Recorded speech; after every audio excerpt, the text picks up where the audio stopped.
for today's video mga idol, mag-update tayo about sa nilabas na memorandum ng LTO ngayong taon.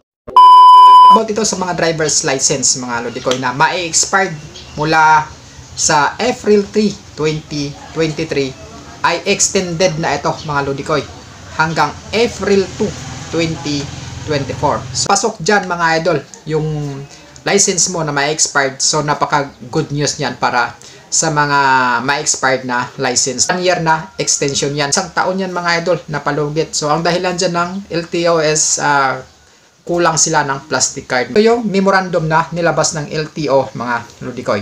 So ayon sa LTO mga idol, mula April 3, 2023 hanggang April 2, 2024 ang ma-expired na license dyan is valid pa rin. Halimbawa, ma-expired yung license mo ng April 10, mga idol. So, hanggang valid yan siya hanggang April 2, 2024. Pero kung na-expired yung license mo, mga idol, ng April 1, so, ibig sabihin yan, expired na talaga yan, hindi na siya pasok, mga Lodikoy, sa extension.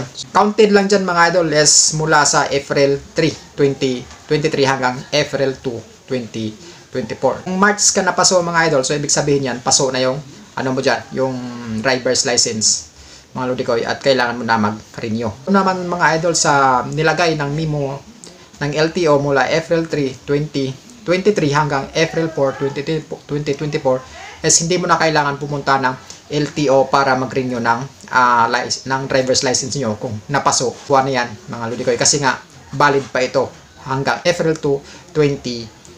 Paka-good news niyan para sa mga mapapaso na driver's license. Pakinggan natin mga idol yung sinabi ng isa sa mga opisyal ng LTO. Extension, automatic extension ng lisensya na mag-expire sa April 3, 2023 and onwards, automatic extension na po yan hanggang April 2, 2024. Ano ibig sabihin po ng automatic extension?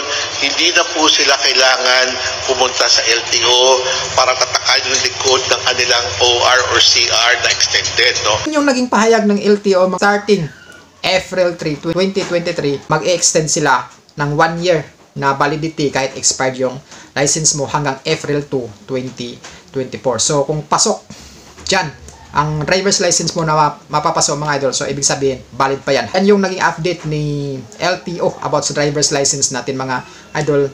Dapat alam mo rin para ma-aware ka mga Lodikoy na hindi ka na pupunta ng LTO mismo para makipagsiksikan. Sa mga hindi pa nakakaalam mga idol about sa update or sa memorandum ng LTO, pakishare na lang ang video na to para maraming makapanood.